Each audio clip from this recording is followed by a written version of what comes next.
Hello, my name is Natalie and I'm here today with Julia and we're from H&H Chevrolet and Cadillac in Shippensburg.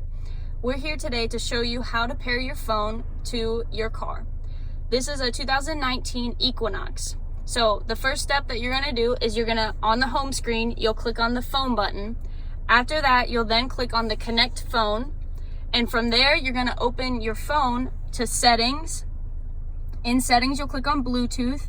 And then in Bluetooth, you wait till at the bottom under other devices, your car should show up after you hit add phone.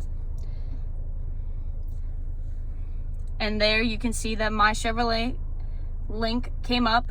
Now you'll have a question that I ask you on your phone to make sure that the numbers match. When you see that the numbers match, you hit pair on your phone as well as in the car. Now it connected.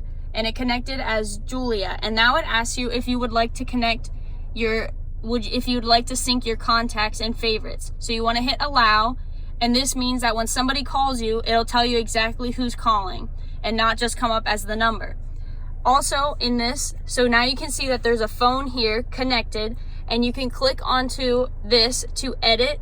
So you can change the name of the phone if you want to change the name, or if you don't want to do that, you can also say that you want to forget the device or disconnect. So now you have how to connect to the phone. We hope this was a helpful video. Thank you.